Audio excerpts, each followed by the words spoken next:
It's everything you never needed to know. This is totally useless information with Nick and Roy. Listen, laugh, and learn. This just in.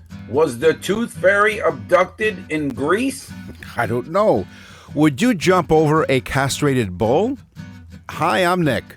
And I'm Roy, and this week we went crazy to scour the internet to find out these totally useless tidbits just for you. Plus, we'll answer your question in the mailbag segment like, does loud music ward off mosquitoes? And in the news, a man in the nude, guess where? In Florida. Totally useless information. It's everything you never needed to know. Einstein was a moron. Newton was a jerk. E equals nothing. It's science, science, science. I promise I'll put my clothes back on. You know, that's not the first time you've said you've threatened that. Thanks for joining us. 85 plus countries around the world on the iHeartRadio Talk Network all across Canada, coast to coast, all over North America. No matter where you go, no matter what platform you're listening to us on, thank you very much. We really do appreciate it. So we're going to bring you some exciting stuff this week. Wait till you hear about that guy in the nude. It's fascinating stuff. Never mind that it's Nick in Florida. likes to talk about nude men. Yeah, I do. But I know where to find them. Hey, it's 2025, Nick. You that's can right. Talk about anything you want. That's right. Know? All right, what do you got in terms of science? Our brains are amazing, right? Yes. Well, They're supercomputers. Speak for yourself. Well, I know. I mean, really, honestly, while some computers have 3 to 4 terabytes of storage. Yeah. 3 to 4 terabytes, right? That's a lot of storage. It is. Now, what do you think the brain has? Half of that. 2.5 petabytes. That's like off the scale. Okay, 2.5 million gigabytes can fit into the average brain. Nick's maybe 0.5 gigabytes. You know, I was going to say that fact sounds really familiar because somebody told me that, but I forgot who told me. Hey, the weed that we breathe. While trees are important oxygen producers, right? Because we know, right, we've learned in school that trees are one of the main sources of oxygen, right? Don't you think? Nope. Think again. The majority of the Earth's oxygen is actually produced by marine orgasms. Oh, look at yes, you. Yes, marine orgasm. Your head is right back with the naked man in Florida. It is produced by marine organisms who had a really good time, apparently. Primarily phytoplankton or phytoplankton in the ocean. Specifically, these organisms are like marine algae, generate a significant portion of the oxygen we breathe. Wow. Yeah. Marine orgasms. No wonder the dolphins are swimming around with cigarettes in their mouths. Okay. Break out your substances. Yes. Light up a fat doobie blunt. Yes. Yes. Before I say this, you might need to imbibe a little bit. All right. Boy, am I using big words. Oh, my goodness. I need a dictionary just to figure it out, but I don't know where to start, how to spell it. But go on. Here we go. There are more molecules in a teaspoon of water than there are teaspoons of water in the Atlantic Ocean. Wait. There's more molecules in 1 teaspoon Right. than there are teaspoons full of water in the Atlantic Ocean. And the number of molecules is 2 to the 10 23rd. That's a big number. So that's 10 times 10 times 10 times 10, 23 times 23, squared. Yeah. That's a mind-boggling amount of water. So think of how many molecules are in 1 teaspoon of water. It boggled my mind, and mine is more like the game of boggle. I can't believe that my stomach has that much room when I drink an 8-ounce bottle of water. It does. Yes. For all those molecules. That's You know, it. they do come out, though, Nick. They do. You know what? That's what I'll blame my, my shape based on, where there are a lot of molecules in there taking up a lot of room. That's what it is. Yeah. Oh, Yellow River. Yes. You know what? Bite me. Ooh. Female sharks. Back to the guy in Florida. That's right. Yes. Bite me. Female sharks have thicker skin. Why? Because males bite them during mating. No, I don't know what your mating rituals are or were. Oh, wait but, a minute. yeah. Say that one more time. Female sharks have thicker skin because during mating, the males bite them. They must, but here's the thing: the male must bite the female's back, flanks, and fins. Yeah, do it. He likes to bite Baby, the flanks, do it to me. doesn't he? Do it to me, flank style. Sometimes inflicting serious wounds in order to get info. In order to get information on a position to mate. So for the girl is deciding the position. That's correct. So for this reason, some female sharks have skin nearly twice as thick as the males. You think maybe one of them has a boyfriend named Finn? I don't know. All I know is Burnham. And all their pornographic films. Bum, bum, bum, bum, bum, bum, bum. Yes. And you know what? Then In that an line. average lifetime. But hold on. You know, Go ahead. here's where that line really makes sense. You're going to need a bigger boat.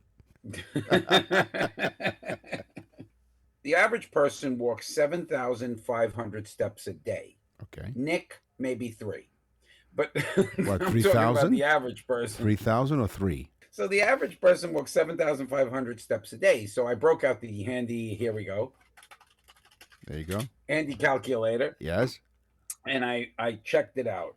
So times the average age of 80, that's 216,262,500 steps, or approximately, broken down into miles, not kilometers. Sorry. Okay. All right. Sure. You can do the math. Sure. 110,000 miles we will walk in an average lifetime, which I did the math, is 5 times around the earth. So you better, Nick, you better get a new pair of sneakers. Good ones, too. Because your 110,000 miles turned out to be 177,027 kilometers. So I'm going to need some really comfortable running shoes. Yeah. I mean, can you believe that? Wow. We will have walked 5 in our lifetimes, 5 times around the world. Wow. And then I thought to myself, we spend a lot of money on vacations, or some people in Europe call them holidays. Right. Why bother? Just start walking in that direction. Yeah. Just keep walking. Yeah.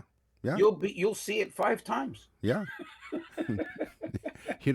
Just what is it when someone attempts to sing and they say, why don't you sing Far, Far Away? It's a geographical suggestion, not a name of a song. Okay, hard. So you talk about it in a lifetime. How about a hard life's work? Not a hard day's work, but a hard life's work. A teaspoon of honey represents the life's work of 12 bees. A worker, 12 of them. A worker bee, on average, produces 1/12 of a teaspoon of honey throughout its entire lifespan. To produce 1 teaspoon of honey, it takes the collective effort of approximately 12 bees. Wow. Yep. So 12 bees gave their life for that 1 teaspoon of honey. That's right. That you put into your tea. Yes, when you have a sore throat or something, or, you sing so a lot. Next time you're doing it, folks, Yes. next time you're putting that spoon of honey in your tea, Yes. First, make the sign of the cross, Right. or whatever you do in your religion. Right. Give a little homily. Say a little, prayer. Or in the tea. bee's case, a homily. We thank you, O bees. Right. It's all the buzz, I tell you. It is. It's a sticky situation, but it's a buzz. And as we know from this show, honey is bee poop. It is, and also from the show on Totally Useless Information with Nick and Roy, and I think it was in the science section, that honey doesn't spoil, and it's mainly because of the non-existence of bacteria. It was the food section, like in our first year. Yeah. We spoke about honey not spoiling. Yeah, exactly. That's crazy. I've had honey spoil, though. Did you? Oh. Yeah. So then it was We actually contaminated, threw right? some honey out. Okay. So, Now, who knows whether or not the bacteria was on the jar and not the honey? right, But either way, I wasn't going to take any chances. I didn't want to end up like the bees. right. The brightest star in our sky, folks, you're going to love this one. Uh-huh. It's a giant star called Betelgeuse. Betelgeuse. Yeah, don't say it again. Okay. You can't say it 3 I times. was just going to. Betelgeuse. What? Yeah, it's 430 light years from Earth. Its luminosity is 10 times. I love that word too. Luminosity. Write that one down. Yeah. Its luminosity is 10,000 times our sun. Can you imagine? It's 10,000 times brighter than our sun. Okay. It's 370 times bigger than our sun, which is huge to begin with. Yeah. They believe it will go into a supernova. If it does go into a supernova and explodes, which is what will happen to a supernova, Yeah. we will have light for 3 months straight, bright as bright can be, for 3 months, just from the explosive flash of that supernova, which is 430 light years away. That's thousands of years of travel. Great. And bring sunglasses. It's crazy, right? Yeah, your future is bright. Yeah, it is. It is. That's right. Who knows? Talk about now. Let me get some sunscreen, Nick. I will. Well, I need it for my forehead because I mean, it's the most. You need it for your whole head. Forget Right, about yeah. your forehead. That's a good point. Nick and Roy will continue with totally useless information. Totally useless information with Nick and Roy continues. Listen, laugh, and learn. I don't know about you, but I usually tend to watch my speed when I drive. You? No, I tend to go faster than I could see. Okay. How about faster than you can sneeze? According to some, sneezes can travel up to 100 miles per hour, but on average, some have clocked between 30 and 35. But the germ-ridden sprays can project far away. Few suspect sneezes to spread in a 5-foot radius, where in some cases it can land as far as 30 feet away. Oh, but 6 feet is enough, Nick. Yeah, that's all you need. But 100 That's miles per hour. And there was an exhibit. We have the had they tuned into this show, Nick, they'd know. yes. Yeah, not a Nick problem. and Roy, Nobel Peace Prize. No, not at all.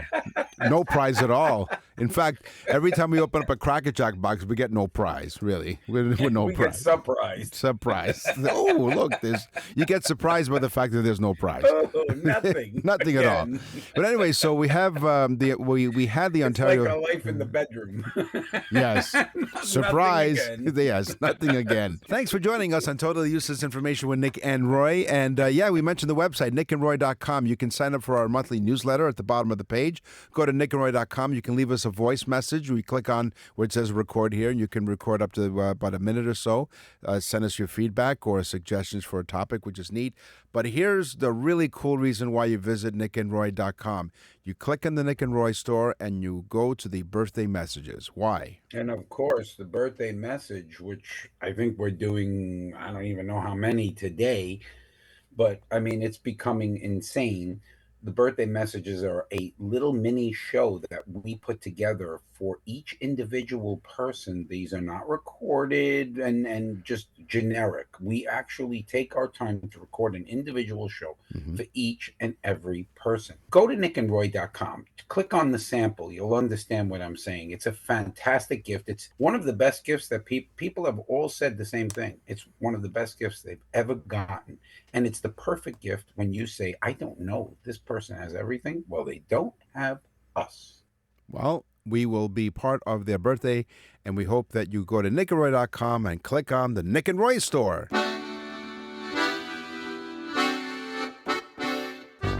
Willkommen, bienvenue, benvenuto, bonjour. Welcome to Customs and Traditions with Nick and Roy. All right, how about this? How about, as a tradition, eating seaweed? It is a common tradition in South Korea to eat seaweed soup. I'm going to try to really pronounce this, but miiyak guk, and they do it. That sounds very tasty. It is. Now, as a matter of fact, when we talked about birthdays, they eat seaweed soup on their birthday. This is a way. great. So I'll this is have what the you do. book, please. You go to nickandroy.com, go to the Nick and Roy store, order the birthday message and a bowl of seaweed soup, right? Yeah, can I have the big bowl of gook? Gook. This is a way to honor. Now, this is interesting. This is what I find interesting about this fact about the custom. This is a way to honor mothers and thank them for bringing their children into the world. It's also believed to be a healthy and nourishing food. So, seaweed soup, I don't know if you knew this, but it's traditionally eaten postpartum by new mothers. And the practice of eating it on birthdays is seen a way to acknowledge and thank mothers for their role in childbirth. Yes. In the village of Castrillo, castrated. Yes. In the village of Castrillo di Marcia, Yes. it is a custom. I believe that's in South America. Castrillo di Marcia. There is a custom when the child is born. The newborn child is put into a small cradle, Okay.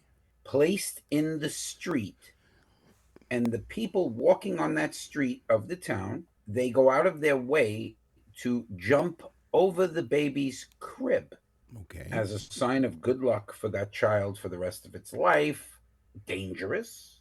But there literally was a picture of these people jumping over Over the this baby. crib, and some of them didn't appear to be too young. God, if they miss and step on the baby, I mean, thus the reason why the ritual, I guess, keeps going. Once you get kicked in the head a few times, Yes. you just continue to do the same thing over Well, and over. I mean, it's one thing to put a baby seat there, one of those car seats or whatever, and it's easy to jump over, but a No, this crib? kid's not strapped in, Nick. No. Yeah, and neither are the parents for that matter, apparently. Right? Now, this is interesting because this is actually my teaser because you said castrated and jumping over things. So how about a bull jump? In Ethiopia, the Hamar tribe's bull jumping ceremony marks a boy's transition into manhood. The ceremony involves a young man jumping over a line of castrated bulls. So he jumps like Evil Knievel. Yes, over a line of castrated bulls. And But- where is this? It is in Ethiopia. It is part of the Hamar tribes. They're part of their ceremony when a Do boy. they have like a big to do, like a maybe big like s- they did with Evil Knievel jump in the Snake River Canyon? Probably they had TV crews there and everything, I would imagine. Sure. But here's the thing: if they miss, the boys will also be castrated. When you think about it, yeah. Oh yeah. So Yeah. you don't want to miss. No, you don't. In fact, they interview the people that missed afterwards, and they're Yes. like, "I'm so sorry that I." That's right. They're now singing. They're now singing soprano. Oh my God. By the way, that thing I was talking about jumping over people, it's called El Calacha. El El Calacho. Calacho. El Calacho. It dates back to 1620. El Calacho. Okay. El Colacho, All right. which means kick in the head. Yes, it's a slang Spanish term meaning kick in the head. Yeah. In Madagascar, Yes. the Malgazy people, Mm-hmm. out of respect, remove this I love. Yeah. They take their dead family members out of the crypt, Yeah. like the next year as a ceremony, Right. and they do this frequently. They take them out of the crypt Right. and then take the wrappings off the body Mm-hmm. and then rewrap them in some nice clean cloths Right. and put them back in again. Yeah, because it kind of gets But- stuffy. So they basically take them out like you would maybe like on a little vacation. Yeah. you know. Oh, yeah. It's like getting grandpa out of the home. Yeah. Take him for a drive. It's nice though that they put them back. I Yeah. would hope that they don't go get drunk and forget about them and leave them out on a park bench. Or put them in somebody else's grave. Somebody else's Right? grave. Because They come the next day and rewrap them again. Oh, come on. We've all experienced this. No matter when you take something out of a box or something, it doesn't matter what it is, electronics or whatever it is, you try to put it back in the box the same way it came Yeah, out. You can't get it back. No, in. you can't. No, So you gotta hopefully stuff it in. they take their. That's what the cannon packer is for. That's But listen, there's a woman in that town she's known for the way she puts the cloth on. Oh, They say she's one of the best rappers in town. oh, she is. Boom, boom, shh, boom, boom. Hip hop. You can tell Nick does not listen to rap. No. He did it like it was a tango. Right, yeah, exactly. Hey, listen, we're going to do music here on Total Useless No, you Information gotta with Nick do and the Roy. heartbeat. It's a heartbeat, Nick. Okay, I understand that. But I just came up, I think you and I just came up with a brand new music genre, tango rap. There you go. Tango rap. Tango rap. That's right. There you go. I love it. Now, when you hear oppa, you think of what nationality? What people are from what part of the don't world? tell me. Greece. Right. Okay. And what is one of the traditions that people, that one of the many traditions that, not that one, but the other tradition that people, the Greek people are known for? It's specifically at a wedding. What is one of the main traditions that everyone's really familiar with? How about breaking plates, right? They smash the plates on the ground the and they plate yell. breakers. That's right. But how about Beats this? washing them. Well, it does. Well, in Greece, plate breaking is believed to ward off evil spirits. That's why they do it. And they symbolize a new beginning for the couple. But, get ready for your national anthem. In Germany, Deutschland, Deutschland. breaking dishes is also a tradition. That they do it at a couple's house before the wedding, and it is believed to bring good luck. This custom can be traced back to pre-Christian times, and it's for the same reason, to ward off evil spirits with the loud noise of the breaking dishes. Now, also as part of Germany, so this Poltera band, I don't know if I'm pronouncing that correctly, but in Germany, No, you're probably not. probably not. But a pre-wedding, Du bist verrückt. that's exactly what I didn't say. In Germany, a pre-wedding party involves smashing the plates to bring good luck and to symbolize teamwork. In other words, you broke it, you clean it up. Nick and Roy will continue with totally useless information. We're back with totally useless information with Nick and Roy. Listen, laugh, and learn. In Greece, Yes? there is no. Listen, this was my tease, by the way. Okay, here comes a tease. The tooth fairy was abducted because in Greece, Yeah. there is no tooth fairy. Oh, so what happens? Nope. Instead, when a child loses a tooth, Right. parents walk him outside. He takes the tooth and he throws it up on the roof of the house. Okay. And then he makes a wish. Could you just imagine this, though? They throw their teeth up on the roof and make a wish. Right. I mean, I don't even understand that. Where did that come from? Well, You know? yeah, these I mean, I can traditions. understand the tooth fairy. Kids are scared, and there's a little reward for the pain, I guess. I guess they're getting kids ready for life. Yes, exactly. Little reward for all that pain. Hey, Matsuri to you too, okay? In Japan, Yeah, Maserati to you. Kanamara Matsuri, it celebrates fertility with phallic-shaped statues and foods. Kanamara Matsuri in Japan, the Kanamara Matsuri celebrates fertility with phallic-shaped statues and foods. It's held Heart-shaped foods. Yes, it is held. So we brought out the zucchini and carrots. Everybody enjoying themselves? Well, that's just it. This festival, it's held annually in Kawasaki, Japan.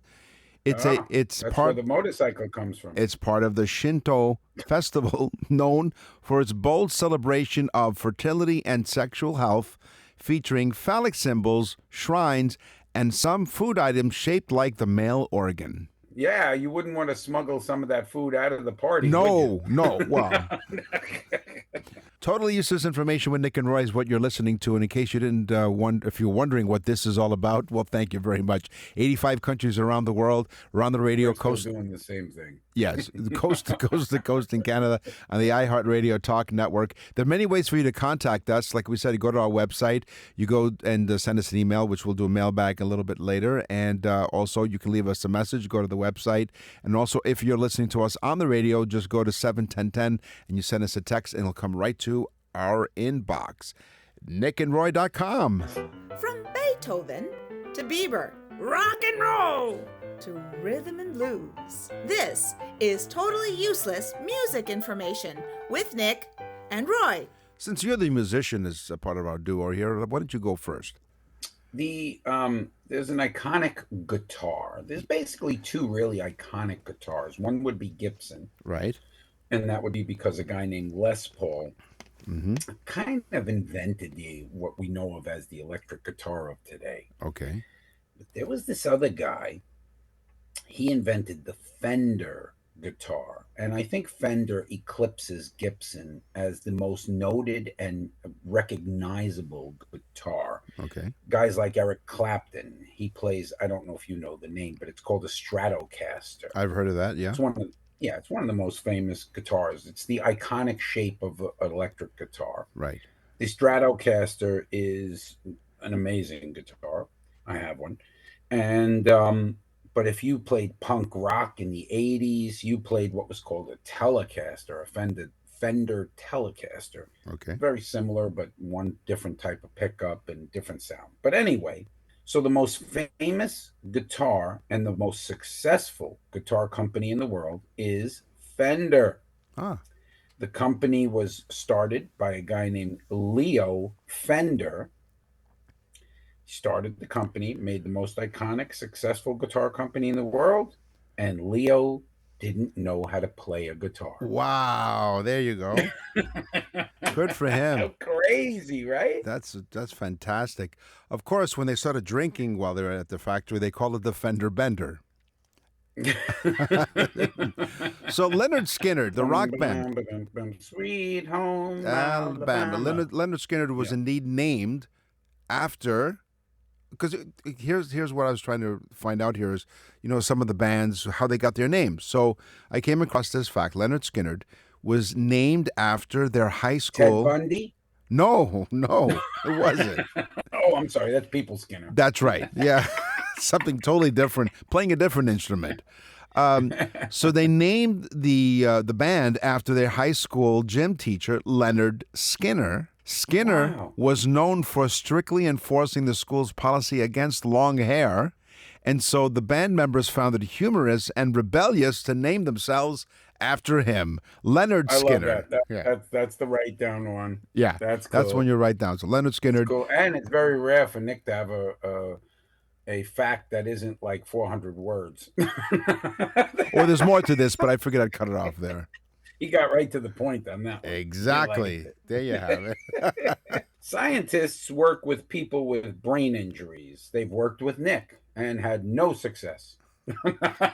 Listen, they were searching and inside my brain. They couldn't find anything. So there you go. Yeah. Well, scientists are working with people with brain injuries that lose their memory. Okay. Basically, they get knocked on the head and they get amnesia, and they can no longer remember. I tried it. My wife did not buy it for 1 minute. Not the first she time. She said, "You know what you're going to get if you don't remember who I am." Right. Yeah. Nothing. That's what you're going to get. No. And you're going to like it. I said, "Why should things be different?" For sure. But anyway, these scientists have found that if they take people with amnesia and play them songs from different generational years, depending upon their age, these people will put brain matter together to form the memory that they can no longer think about. Really? So basically, they'll say to them, "Do you know who you are?" "No, I don't know who I am." "Do you know who you're married to?" "No, I don't remember that." "No, I don't remember friends." "No, I don't remember this." Right. But they hear the song and their brain makes connective passages to figure out what the memory was to the tune, and they remember exactly what they were doing. Think about it, Nick. You remember what do you remember about the first time you heard the Bangles song, "Walk Like an Egyptian"? I was actually on a bus going down to work at NBC. See, it just brought me right there. I could smell the bus. I was standing in the Astor watching the video on the video jukebox, which was very brand new. Right. The Astor, of course. I remember standing there watching it. The Astor, of course, is the restaurant and establishment that Roy's family owned for many, many years that I worked at, and it was really an establishment. It was an iconic establishment for the mid-'80s in the Bronx, New York, where we grew up, although we never grew up, really. Wow, that's pretty interesting. So Isn't that crazy? you're being a really big Beatles fan. I know that you talked about the Beatles. We often see. I think you sing some Beatles songs in your repertoire when you sing. I do. Yeah. I So do. I like Roy, if you're in mainly George Harrison songs. George too. Harrison, okay. Yeah, I love George Harrison. If you're in the southwest part of Florida and you want to be entertained, well, go to Roy's website, which is musicbyroy.com, and he'll tell you where he's performing. Cheap And plug. well, it's okay. It's a great show. So the Beatles song, this song was the most covered in history, with over 2,200 versions recorded. Is it something? It's nothing at all. It's Yesterday. Oh, Yesterday. The song was originally recorded by the Beatles for their 1965 album Help. Although credited to Lennon and McCartney, the song was written solely by Paul McCartney. Yesterday. Yes, and recorded alone with just him and George Martin. And then George Martin puts the string arrangement in. And they never did it as a group. Paul McCartney wrote it and sung it. It's very similar to what they would do to George Harrison. George Harrison would write songs Right. and then put them together. In fact, Something, that's why I said Something. Something was a George Harrison hit that was on the Abbey Road album. It was supposed to go on the album before, but the Beatles voted it out because George and Paul and John would say what they had to say of what songs would go on. And George only got one or two per album. And so they chose one or two of the other ones. But Something was only on the album because George Martin said, you have to put this song on. Right. And it's not until right before it goes on that Paul McCartney puts that bass line in the song. You have to listen to Something. Yeah. And listen to the bass line in it. It's unbelievably amazing. So, that's music history to me. It is fantastic. Nick and Roy will continue with totally useless information. You're listening to Totally Useless Information with Nick and Roy. Listen, laugh, and learn. What's in the mailbag? What's in the mail? All right, Harper. Yes. Harper from Knoxville, Tennessee. All right. Love the accent. Yep. Harper says, my father said that his birthday message was the best gift he has ever gotten. Did I not say that earlier in the show? You did. Harper says that he just goes nuts. He's played it for everyone he knows. That's nice. This is why we're doing so many of these, because one person plays it to 30, 40 people. Yeah, it's word of mouth. It's fantastic. Yeah. He said it's the best gift he's ever received in his life. He is 86 years old. Oh, nice. I remember doing this one. Yeah. And I must tell others it is one of the least expensive gifts I've ever purchased for him. And it's the one he loves the most. Thank you again. What a great, great birthday gift it was. Yeah. Thank you, Harper. Okay. My email comes from Jenny from Ottawa, Ontario, our nation's capital here in Canada. Dear Nick and Roy, we listen to your show every week on our way home from our weekly card game with our friends. We listen to you on CFRA in Ottawa. That's part of the iHeartRadio Talk Network. Here's my question. One of our friends told us at the card game that they read somewhere about loud music and how it can keep mosquitoes away. Is this true? Love your show. Keep up the great work. And I'm looking forward to the answer. Okay, what's a great question? So, Jenny, according to some research, as recent as 2019, playing electronic dance music would be enough to scare away the pesky mosquitoes. According to the study in 2019, I just got bit. Well, because you didn't play this song. It's the Skrillex song, Scary Monsters and Nice Sprites. It combines very high and low frequencies, as well as excessive loudness and constantly escalating pitch. This discourages the yellow fever mosquito from biting the victims and mating at the same time. Mm-hmm. I think I just got bit. On the show today, we talked about science. We talked about customs and traditions. We talked about music. It's time for the news. And now, from around the corner and around the world, is TUI News. A Florida man is being labeled as the birthday suit bandit. The deputies say that he tried to break into a woman's home while naked. Matthew. Break in while naked. That's right.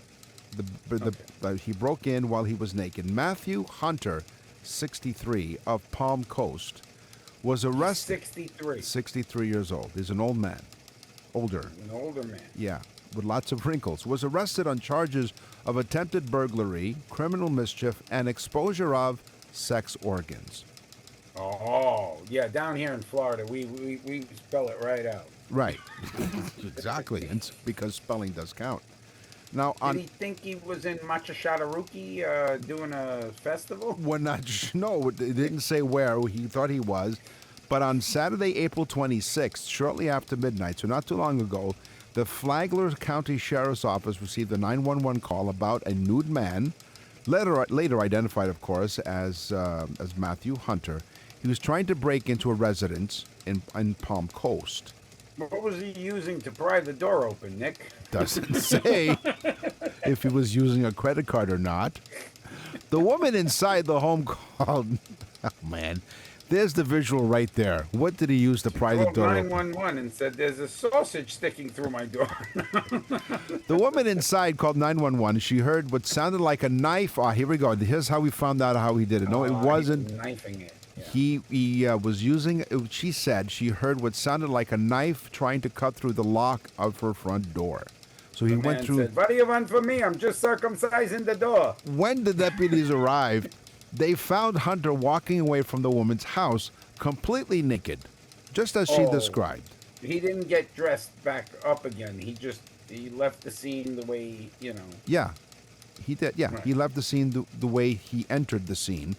They also discovered gouge marks on the door. I was wondering where they found the gouge marks. I was gonna say, did he actually get in? Did he, I wanted to find out where the gouge marks are, but apparently they gives no meaning to the word I was trying to get in. Right. So the authorities discovered gouge marks on the door frame and molding, not on the suspect. Yeah. So let's dig a little deeper. Is that what we're calling it now? Yes. The old door frame. That's right. The what do they call him? The birthday suit bandit. So let's dig a little deeper. Birthday suit bandit. That's right. Let's dig a little. Richard Buff. Right. Is his name. Take Buff. Or Buff Richard. Only in Florida, folks, the 63-year-old men walk around naked. You think it was the villages. Well, listen, you thought because it's so hot down there, probably. Maybe he just, in the meantime, let's just dig a little deeper into the story. According to the arrest report... I figured you would. According to the arrest report, Hunter is the woman's neighbor. The affidavit states the woman saw Hunter through her front window as he yelled that he was going to come inside the home and demanded that she open the door. So she actually knew him. Well, hopefully her peephole was high up. Her what? And not low down, right. Because that's got to be Joe from next door. Her peephole. Okay. I didn't know Joe had a pet snake. Deputies later spoke to Hunter's wife at their home. Wait a minute. Hunter has a wife? He has a wife, and so when... Not anymore. Well, at the time of the arrest, so deputies spoke to his wife, who said that her husband had been drinking heavily. Oh. Yeah. Right. She admitted she was afraid of him, but had no idea he had left their home as she had been asleep. Well, if in doubt, guys, always blame it on the booze.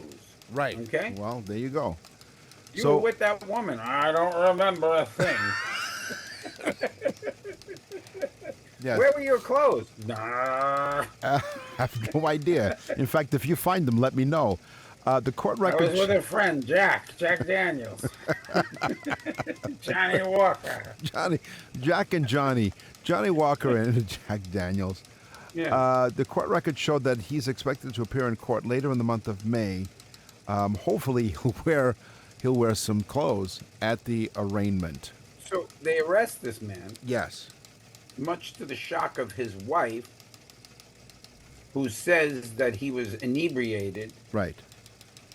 And then he takes his clothes off and goes next door. Right. Did he say why? All he said was he was yelling and saying, "Let me in," basically. Oh, Yeah. yeah. Well, after so many years of marriage, you begin to form these pleas Yes. for it. You're like, please let me in. That's all the time we have for this episode of Totally Useless Information with Nick and Roy. We will scour the internet far and wide to find more Speak for totally... yourself, Nick. What, far and wide? We'll find out more totally useless information just for you. So until then, we want you to tell everybody, because millions of people listen to this show in 85 countries around the world, folks. We're so happy about that. We are so proud of what we've created here. And so we really do thank you for listening. So until then, tell everyone you know to listen to Totally Useless Information. I'm Nick. And I'm Roy.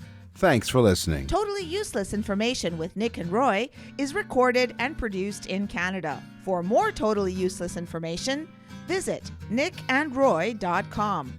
That's nickandroy.com.